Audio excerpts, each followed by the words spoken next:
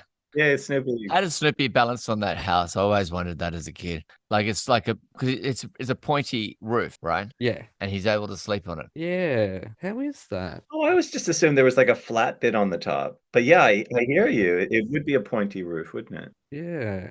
Yeah, I was a big Snoopy fan as a kid. I had heaps of Snoopy dolls and Snoopy wallpaper, and I couldn't understand why it was called Peanuts and not Snoopy. So the idea that Snoopy has to impress Charlie Brown, of course. I mean, look, should be the other way around. Come on. I mean, he's a Red Baron. I'm pleased that you know about Snoopy, Adam, and Aaron, because when I first moved to Australia, my husband was like, get all this Snoopy stuff out of my house, because because they used to have holiday specials in America, so like you could watch cartoons at night. So cartoons used to be like a Saturday morning thing and Saturday morning only, and then the Charlie Brown specials would come on in the evening.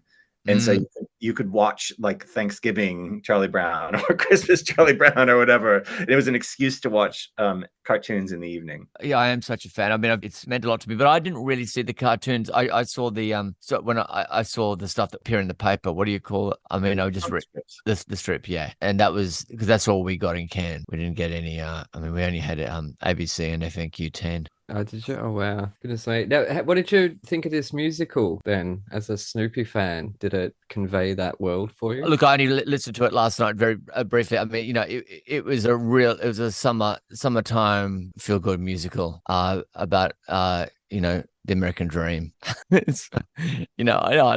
really liked it, but I guess in my life, I love music. I say I love musicals, but when we think about it, I've only ever gone and seen the really big ones. I never had that exposure to like what you would have, the off-Broadway stuff. And so when a musical comes to Australia, it's generally because it's big and it's a bit of a box office draw. Which is a shame. It is a shame because you miss out on a lot. That's why I love Spelling Bee, that Bert was in it. We talked about it at the start of the show because, it's nice when a state theatre company does a musical that's not necessarily like a Broadway, extravaganza. It's something smaller with a more nuanced story. But yeah, I really liked it. I thought it was great. It made me feel good.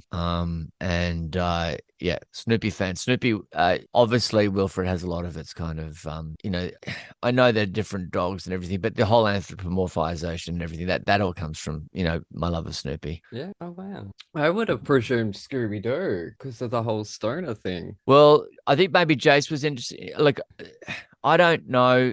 We didn't get Scooby-Doo in Cairns. So as I'm growing up, not until I was a teenager did they start to get FNQ 10. So it was all ABC. So I grew up on the goodies and stuff like that. And whatever I read in the Cairns Post, which was fortunately Snoopy. There's a song in Snoopy called Poor Sweet Baby, which Peppermint Patty sings sort of towards the end, which I think is so beautiful. Honestly, I was listening to it and I was like crying. And it's this don't despair, for smiles are what I'm there for, and all this sort of stuff. And then I think at the very end, she's like, she sort of disses him. It's sort of like, when Lucy used to pull the football away when Charlie tried to kick it. But I think there's some great songs in here. I mean, there's some songs that aren't that great, but also the Edgar Allan Poe song is epic. Where they're trying to the report about Edgar Allan Poe, and then and it's fun. Yeah, I like this musical. I really liked it. Yeah, I'd love to see it in repertory with You're a Good Man, Charlie Brown, with the same cast. It doesn't get done as much as You're a Good Man, Charlie Brown either. That one seems to be the more popular one. It's been done on Broadway. They had a very popular revival. When was that? 2000 with 1999, which Andrew Lipper had written new songs for and sort of helped rearrange or whatnot, and had a great cast. B.D. Wong, from Jurassic Park, he won. No, Roger Bart, sorry, he's in Desperate Housewives. He's just done Back to the Future on Broadway. He won a Tony Award for playing Snoopy, and I don't think Snoopy sings or talks at all in the show, so he must have been good. You're a Good Man, Charlie Brown, he doesn't talk. No, I don't. Oh no, he sings Suppertime. Oh, does he? Oh. Yeah, I saw that production. Kristen Chenoweth was in it as well, and Anthony Rapp. Wow. That was a fantastic cast. Kristen was crazy good in it, but she is always good in everything. So yeah, like she had a song written for her by Andrew, like specifically for it. Yeah, and it sort of made her a star. Yeah, and Clark Gessner, who wrote the show originally, was also like a friend of one of the off-Broadway theater companies I used to volunteer at. And he has a review called The Jello is Always Red, which is just all these quirky little songs that are quite fun. Not that he wrote Snoopy, because that was Larry Grossman and Hal Holiday, but we give our shout outs to everybody.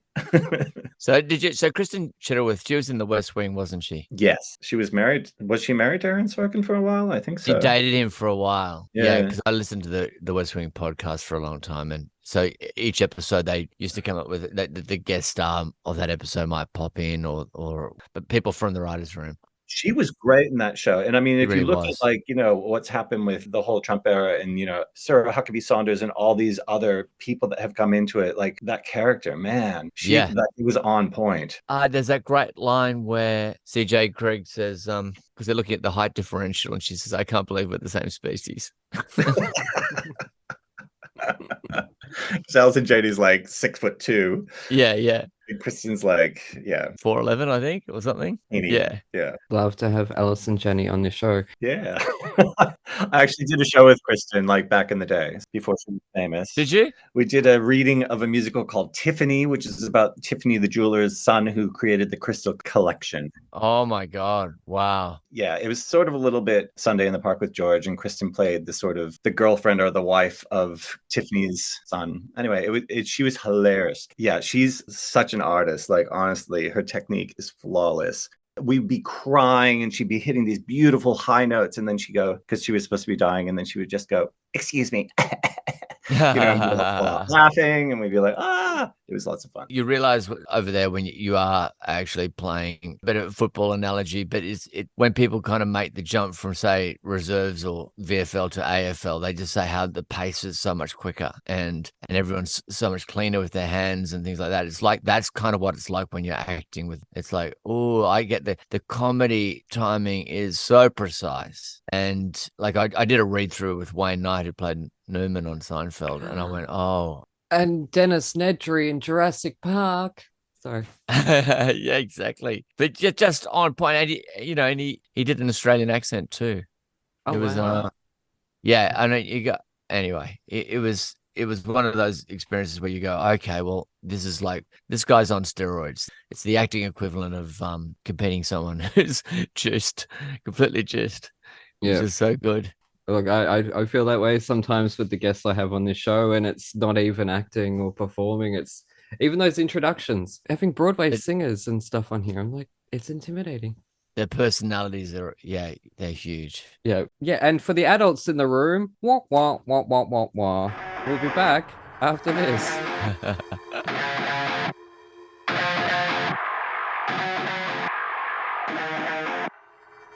G'day, listeners. Aaron here.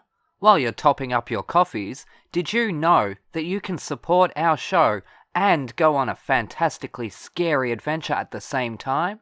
Go to www.thetonistantales.com/bookstore to grab your copy of The Toniston Tales, a darkly funny Aussie trilogy about a young boy who rescues injured animals in his spare time and the roller coaster ride he's taken on by a literal fish out of water. Written by me, the village idiot of Thrash and Treasure, You'll come to love Toniston Turnbull and the dozens of wacky characters that he meets along the way. And here is a sneak peek. Landing with a thud that echoes throughout the whole cottage, Toniston instantly rips off the manky shoes gifted to him by Wilfred and tosses them into the corner behind a blue barrel. Without a second thought, the bully races down the hallway to the backmost room of the house and leaps behind his uncomfortable makeshift hay bed, then waits, and waits, and then waits some more, until finally, what seems like an eternity later, muffled growls start vibrating through the thin walls of Cubpaw's cottage. He tries to control his breathing, but his heart is racing way too fast. Toniston ducks down further. Nothing should be able to see him, but he can't be sure they won't smell him. The gruff growling grows louder. Toniston presses his ear against the cold, chipped, chalky wall. He thinks he can make out phrases like, "Where is it?" and "Give us the merge," though not much else. It's all too mumbled, and he's shaking too much. But it doesn't matter anymore. The front door of the cottage slams open with a harder, louder cracking thud than it ever had before. A dozen or so stomping footsteps enter. The cottage shakes uncontrollably as if it is as terrified as our friend the bully is. Toniston panics. He's trapped in a corner with a slew of sharks on his trail. He makes a sudden rash decision. Ripping aside the thick animal hide curtain, Toniston leaps through the small oval-shaped window head first, landing on a crate filled with hay sitting outside it, mustering every ounce of manliness he has not to react verbally as he lands with a crunch on the sharp, pin-like hay. It pierces his skin in several places, but thankfully, in his panicked state, the bully becomes numb to the pain. Counting his blessings but not his chickens, Toniston struggles out of the crate by throwing his legs over and levering himself up, causing the coral underneath his feet to snap. He loses balance and tumbles. To describe the pain of tumbling face first down a steep hill of hard, sharp, deadly-shaped coral would require far too many swear words than this author would be allowed to publish, so let's just say it hurt. A lot. With one last somersault, Toniston's legs fly first over the cliff's edge. Crunch. His left hand grabs hold of the outmost jagged knob of coral. The stocky body of the 10-year-old child sways rapidly back and forth like some sort of death-defying pendulum. He gasps for air, or from shock, not even Toniston can tell. All he knows is above him a deadly coral cliff and deadlier sharks. Below him, larger, sharper coral under a sea of giant, sharp spikes of natural metal.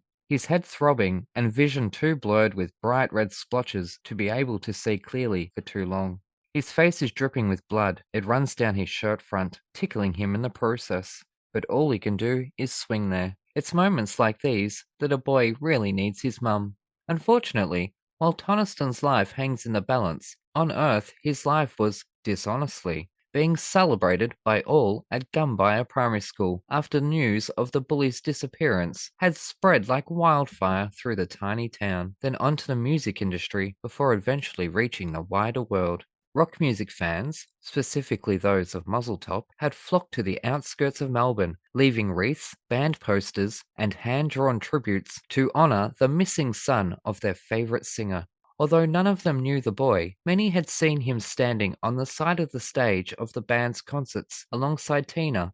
Also, at the time of his disappearance, hundreds of the world's entertainment media lined the streets outside the school and, sadly, outside Tina's house. Wanting any word they could get their greasy hands on, the gossip came in thick and fast as snide, bored neighbours took it upon themselves to speculate and make up stories for their 5 minutes of fame. Inside the house, the phone ringing 10, 15 times a day from nosy TV stations, hounding the poor, terrified mother, there was no escape. And whilst Tina was never polite in her declination, still they persisted. "Call me again and I'll punch you in the nose," she promised. The school's principal, Mr. Patterson, had himself realised how cold and nasty it would look if Toniston Turnbull's former victims didn't at least pretend to mourn his disappearance. And thus, with an added paranoia of becoming a suspect, Mr. Patterson set out to overcompensate with memorials and dedications to the boy who touched all our lives with his love of animals. Mr. Patterson felt satisfied his school's image was intact. The largest memorial from the school came in the form of a service in the gymnasium, with every student, teacher, news reporter, and local police in attendance. Mr. Patterson sought to show the world just how much Toniston had meant to the school. The service would have made the bully puke. From the awful school choir butchering his least favourite songs to the obnoxious releasing of the White Doves, Mr. Patterson may have been satisfied his memorial service paid tribute, but Toniston is far too cynical for that. And yet, whilst hundreds of people sat on the cold plastic seats in the Gumbaya Primary School auditorium, not one person in attendance truly knew Toniston when he was around. But all alone, in her large house, the animals all shunned outside, Tina Turnbull sits with her umpteenth glass of wine, ignoring the umpteenth phone call from friends, fans, and family, but most sad of all, wondering, for the umpteenth time, what she could have said to her only child to have brought the two of them closer together. A now broken photo of Trent Turnbull and an infant Toniston, only hours after his birth, sits at her feet under the table. Tina simply doesn't care about the million tiny shards of glass cutting up her feet. She just wants her son back. And as if joined at the soul, while dangling from the lavender-coloured dead coral cliff face, somewhere in his head voice, Tina's cries are heard by the boy. His face scrunches up, but then it relaxes. I can do this. Grab your copy of The Toniston Tales from thetonistonTales.com/bookstore today. Hooroo!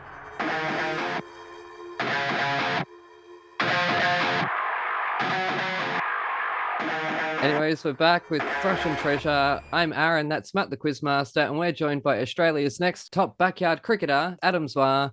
So we just got a few questions about your hopes and dreams for the future. Now, am I correct in suggesting or lamenting my heartbreaks that the 1-2 punch sitcom style that raised me is now dead in Australia? Yeah, look, really hard to do because, for a start, Australian actors have got a very slow cadence, and so you need to speak quickly if you're going to do multicam.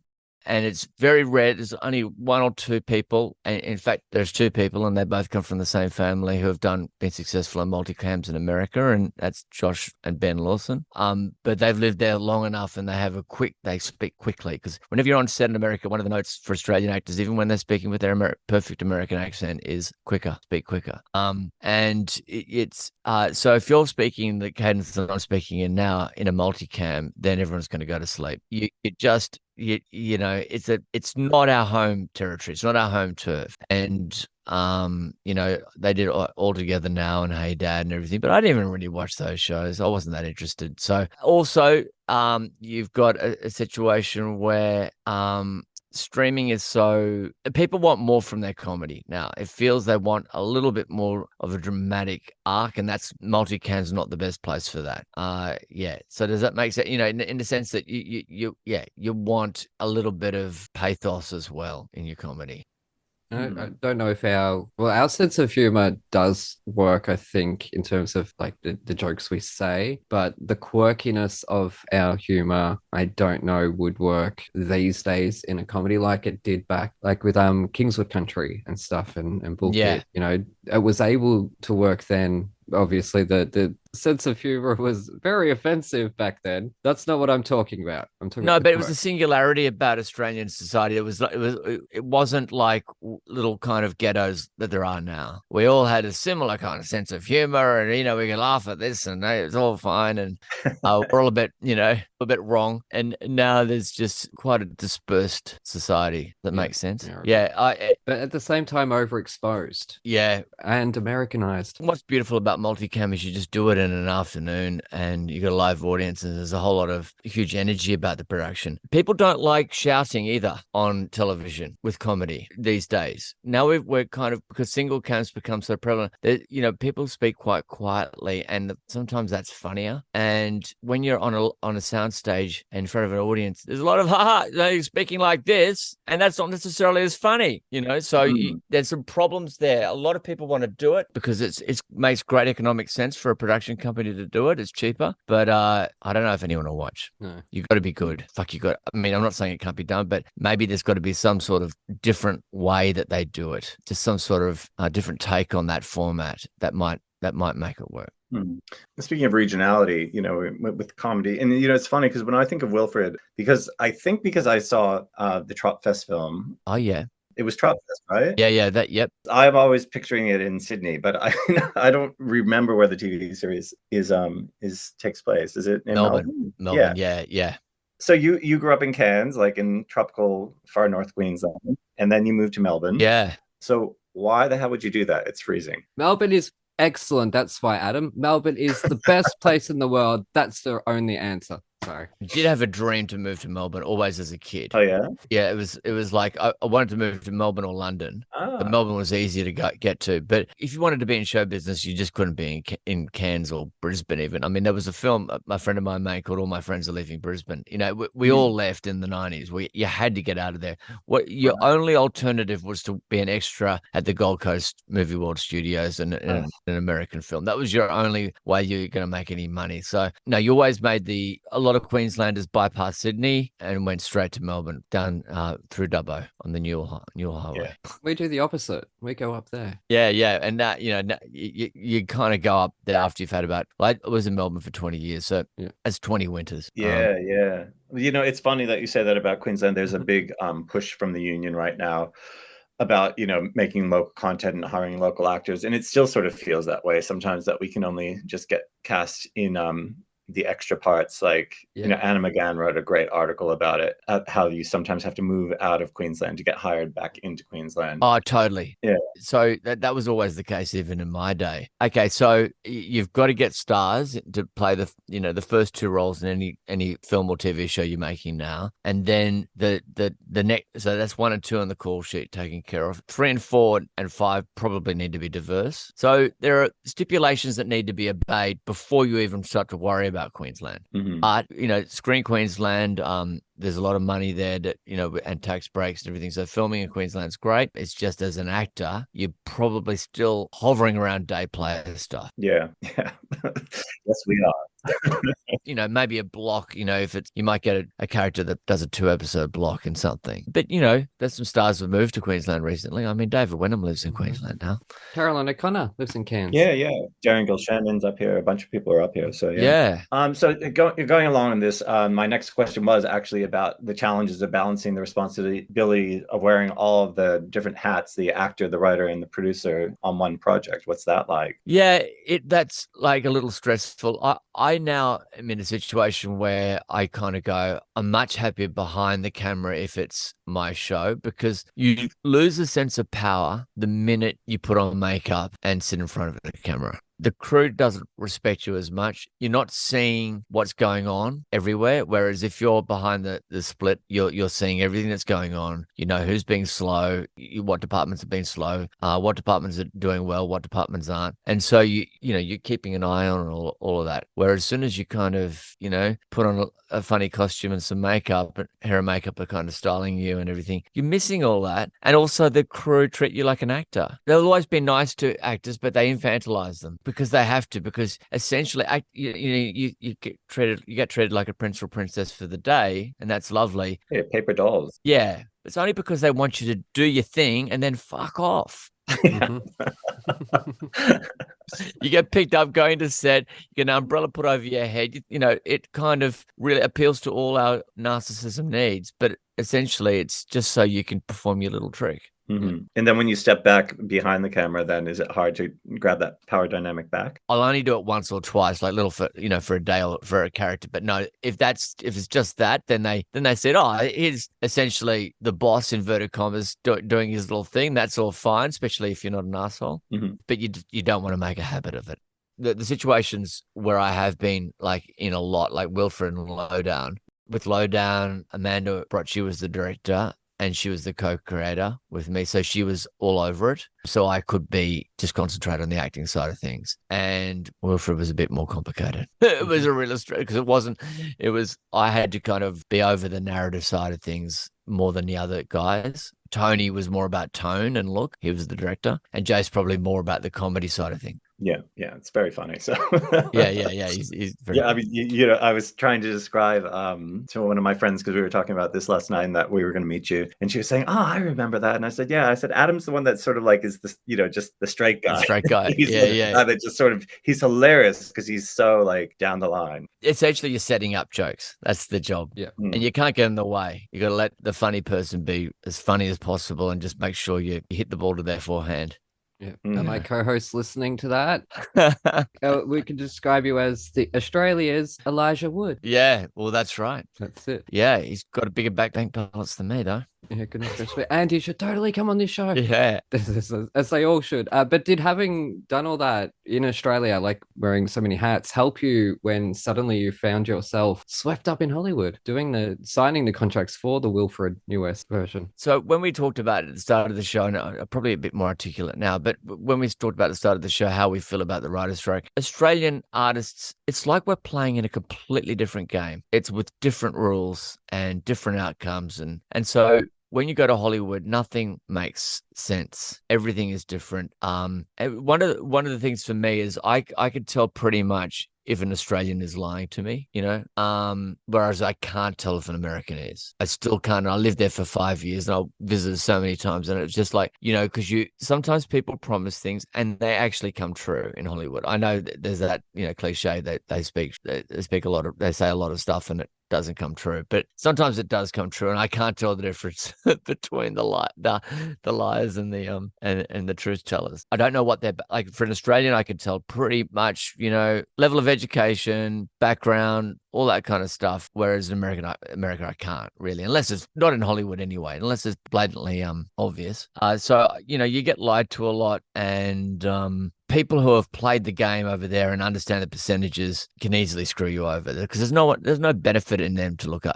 You don't get looked after financially. So you need to, I don't know, like the next time I signed format deals, I was a lot better and I knew what to look out for. Whereas the first time, and particularly in Australia, the Kathy and Kim format was the first format that had been done in years. And that was just before us. So we didn't know how much money we should be making out of it. And whereas now people have done it a lot and they're a lot more savvy. So we got screwed over a little bit on the financial side of things. So that's what I'm trying to say. Yeah. Yes. The newbies came to town.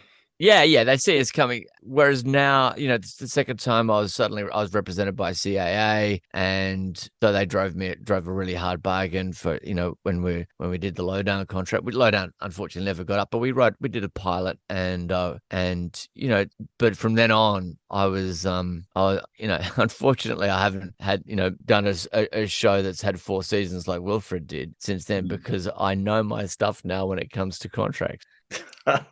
You were a journalist, is that right? At the beginning of your career, before you started acting, were you an investigative journalist? No, just show business and a bit of sport. Right. And now you do podcasts as well? Yeah, until recently. I gave up about a year ago. Okay. Yeah. And did that come from your sort of journalistic leanings, or where did that come? It did. Yeah, I did a show called Agony Uncles, Agony Aunts, and the Agony of Life, and I really enjoyed getting, because I'd given up journalism, say by 2004, 2003 was my last, before I kind of started making a living out of writing and acting. And so when I did the Agony series, that kind of got me back into the swing of being a journalist again, and interviewing people and putting things together on a factual basis. And I really, I think that's in my genes, because my mum and dad were journalists. So I really enjoyed that. And I thought the podcast was a way of doing it, a way of kind of keeping in touch with that. And I love doing the podcast, but I'm a heavy editor. So the booking, as Aaron knows, takes days. Mm-hmm. Weeks, months, years. Yeah. And then half an hour to do the podcast, or an hour. And then like literally a day and a half on the edit. And that was just taking too much of my time away from actually doing things that made money. Right. That's a bit of a theme in this show. I keep on talking about money. And I think it's because when you get older, it becomes more important. Yeah. No, absolutely. I mean, the editing is always like, you always are like, oh, we've had such a fun time. And I mean, I'm sure Aaron can speak to this more than I can, but I've, had my hand at having my own podcast for a while. And then I was like, oh, and I loved it. And I loved the guests. And then I was always like, oh my goodness, now I have to spend a day and a half editing. In GarageBand, and the thing with me is I'm always editing myself because I go, just get to the fucking point, mate. Yeah. What are you trying to say? Yes, I'm the first one to go from my edits. And like I'm the same, I over edit. I want things to be like sometimes the conversation may be awkward or whatnot, because you warm up, especially at the start. Yeah. So I want things to be snappy. I want things there to be a rhythm. And so I do sort of edit things, manipulate it in a way that it sounds maybe if we're like talking slowly, the audience doesn't know that because it comes out fast and snappy. Yeah. I mean, and that's what people want, essentially. People want you were talking about the 4-minute song before. I mean, that people want a breezy listen. We'll move on though, because Spencer and I were discussing humor recently when writing a guest introduction, and we disagreed numerous times when I thought something was funny or he did and the other one didn't. Even with Matt, there was one joke that I said it 3 times and he sits there staring at me like I was nothing, like I wasn't even there. I'm like, hello, this is hilarious. It's so clever and funny. But like we find ways to compromise. Have you had much experience with the suits taking away your jokes that you found hilarious? Or the opposite, do you often find putting in jokes that you don't find funny, but you know that others will? You don't know. Comedy's a mystery. It is, isn't it? I mean, if you want to find out, it's like every comedian talks about, like you're walking along, on the way to the shop at 10 a.m. and you've thought of an amazing joke and you perform it on stage that night and it bombs. And all day you've got a spring in your step thinking, wait till they hear this. Yeah. It's amazing. And then do it and crickets. Yes. Thank you. We don't know what's going to happen. You fight for things because I'm old now. I remember I was in a network meeting recently and they were saying we can lose this and everything. Yeah, I said, you can't joke kill. You can't joke kill. Jokes are really hard to come up with. Yeah. And so there's a propensity for people to kill jokes at script stage. I would say kill it. If you're going to kill it in the edit. Yeah. When you see it doesn't work, because there's so many jokes that I think, oh, that could be a 6 out of 10. And then suddenly we do it and it's a 9 out of 10 and vice versa. So yeah, you got to be very, you got to keep an open mind when it comes to comedy and be wary of people who are fascists about it, who try and just take them away, because Matt and Spencer. Well, you might cut it together and Matt will go, that joke I didn't think was funny. You've made it funny. Yeah. You just need to take some breaths out. That's it.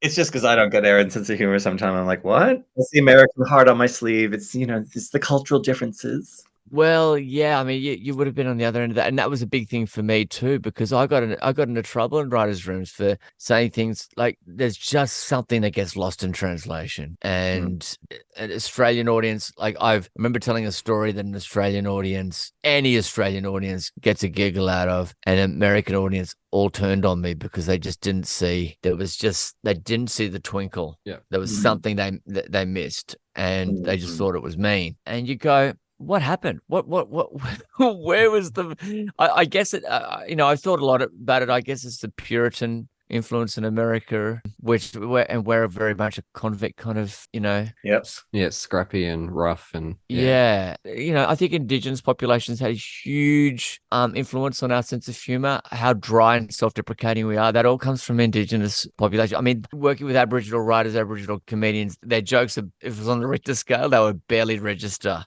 because they're so dry. Yeah. They are, their humor is so dry and just takes the piss in such a kind of, again, dry manner. And I think that's influenced Australian humor a lot. And I think there should be something written about that. Someone should do a PhD on it. Yeah, interesting.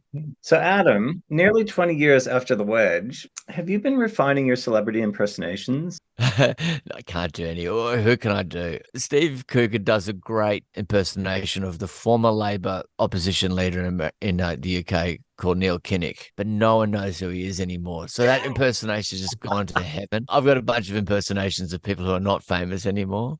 So, like who? There's a guy called Dave Graney who is a musician. Oh, yeah. Something about snakes, wasn't there? Snakes. Dave Graney and the Coral Snakes. The coral snakes. Like, Yeah. yeah, it's like he's got hipsters and flipsters, man. And that we back in 1996, that got a lot of laughs. Yeah. Yeah, it would have. Actually, last night I was watching a Winnie the Pooh thing from Winnie the Pooh the musical, and I was trying to do Pooh. Oh, I was like crying with laughter because every time I was like, "Oh, Pooh," but that doesn't sound like Pooh. So I'll be like, "Oh, Pooh." No, it doesn't sound like Pooh. I'm like, "Oh, Pooh," and I just was like sitting there for an hour. Oh, Pooh. Oh, Pooh. Oh, Pooh like honey. Oh, Pooh. Oh, Pooh like honey. Oh, Pooh. Oh, Pooh. Oh. Crying with laughter because I just could not get the cadence because he just has that oh Pooh. No, I can't do it. Yeah, manipulate the voice. Yeah. I cannot do it at all. But is it about manipulating the voice or is it about inhabiting the character, Adam? Well, there's that. So I think if it's long form, the character, if it's short form, the impersonation. And so it's all about, voice manipulation. In most cases, if you're seeing, they're stand-ups, impersonations is more a stand-up thing. Yep. And singers as well, because it's about hearing that. Yeah, very musical. We'll have to see what impersonations you can do another time, Matt, because I haven't asked you yet, have we? Now, just got a few more questions and we can round up. A bottle episode's much of a thing in Aussie TV. We've spoken about it in the show before that bottle episodes are the one room episode where they're just, at home waiting to leave to go to that event. Yeah, the West Wing did it. We're talking the West Wing a lot today for some reason. But yeah, that whenever they ran out of money, Aaron Sorkin would write a bottle episode.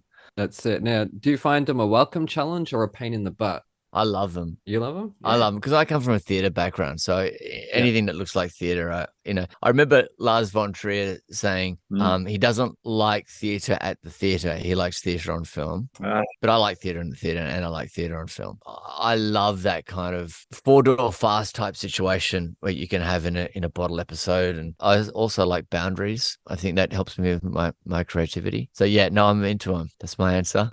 Oh, wow. Well, that's cool. And now if you were selling Aussie humor to the world with just one film, what film would that be? Chopper. Yeah. I think Chopper is one of the funniest films. No Americans get how funny it actually is.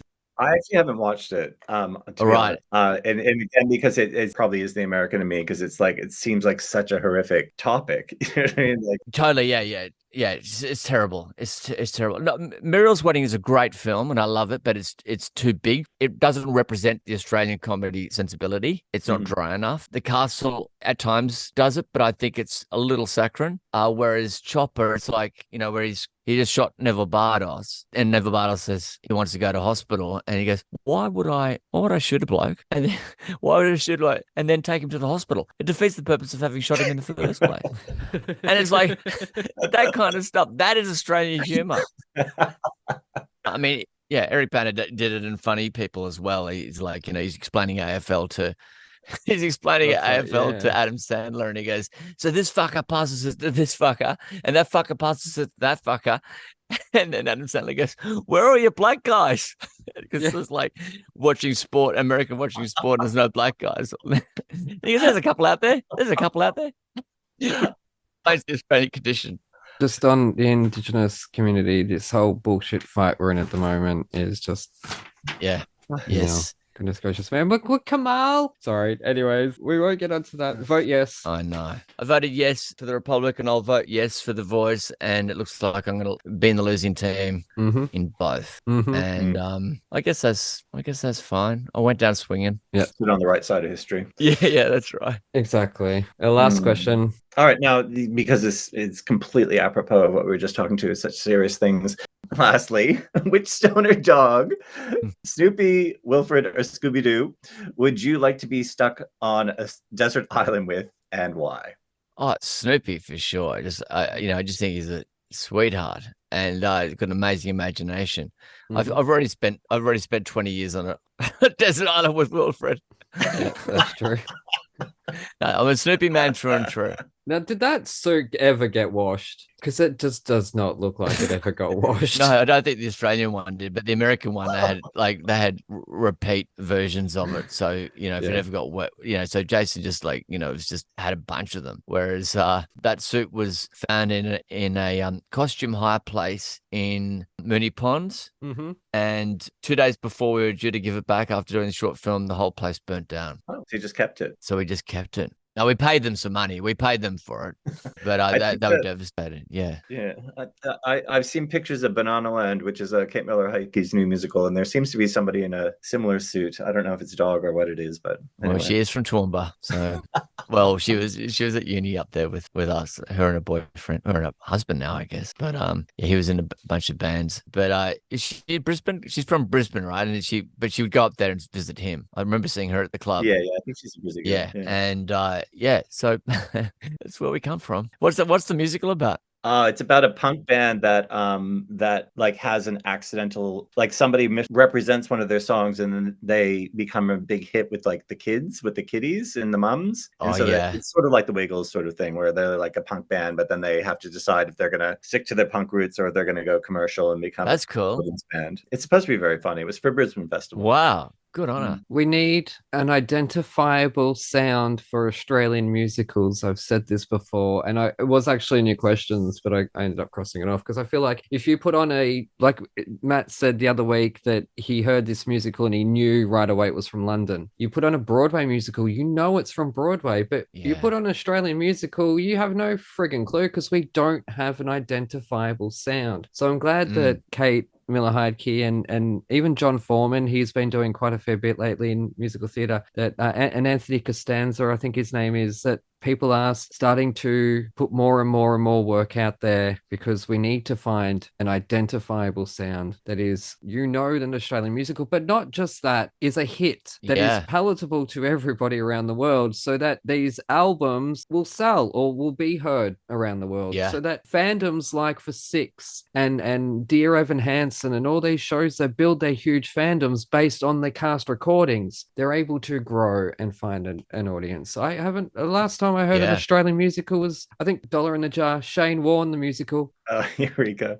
Oh, look, I love Keating. I love the original Keating at the Melbourne Comedy Festival. Great show. Yeah. That was amazing. I never saw Shane Warne the musical, even though I'm a cricket fan. Well, Eddie's got a distinct sound. Eddie Perfect. Yeah, Eddie. But he's writing for Broadway. He's writing for Broadway, Matt. He's writing Broadway musicals for Broadway. I think that Casey Bonetto in Keating really captured an Australian voice. It needs to be consistent. It needs to be so that when you hit play and that overture starts, or even if we don't have overtures in our musicals, whatever it is that makes us unique, as soon as you hit play, before an accent is heard. Well, the relationship between Cheryl Kerno and Gareth Evans in Keating the musical, and he goes, "I'm in peril, Cheryl."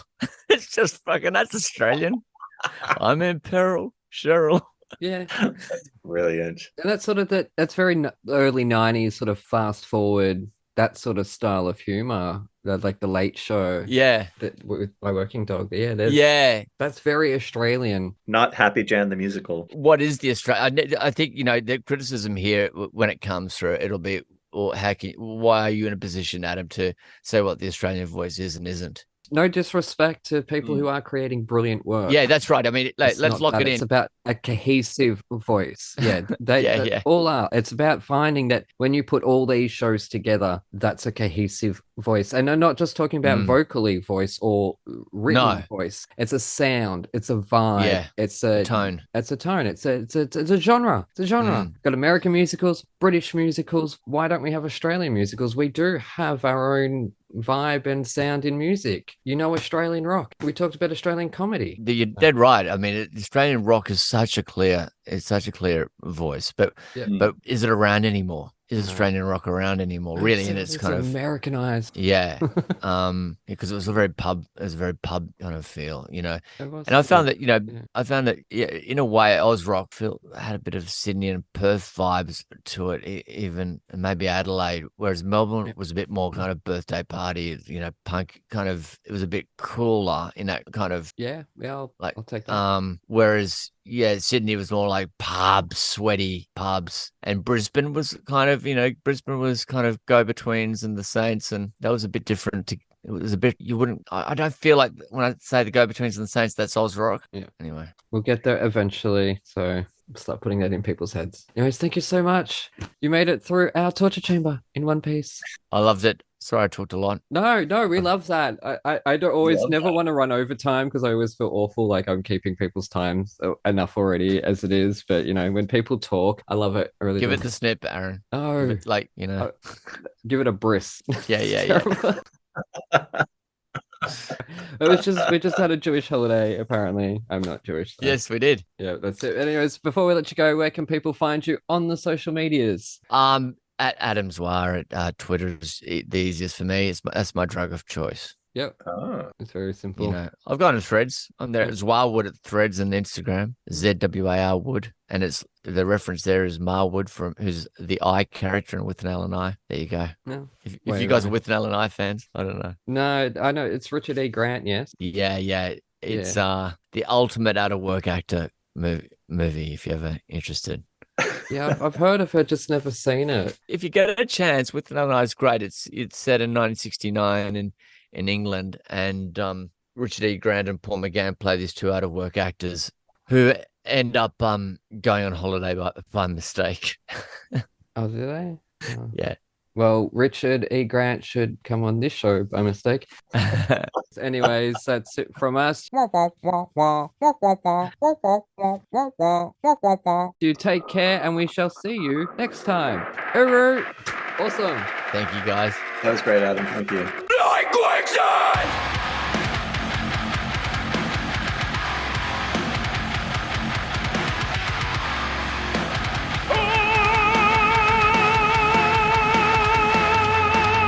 Yeah, it's funny. As soon as I come out to the country, I all of a sudden, I'm at the pub and I'm like, hey is all. Oh, Jesus. And I sort of like go into this whole thing, and people Yeah. are like, where are you from? What do your family think in the States? Can they detect a change? Oh, Matthew, you have such a lovely Australian accent. Oh, Thanks, Mom. wow. Where are you from? Gardner, Massachusetts. Oh, Northeast. wow. Jersey, from New Okay. Jersey. Oh, He yeah, I was was born in New Jersey, but born in Jersey. Yeah. we don't talk about that. Everyone's born in New Jersey and then they leave. Yeah. Exactly. Say fuck like rabbits in New Jersey. Well, it's so cold. Sorry, that's terrible. We love New Jersey. I love The Sopranos.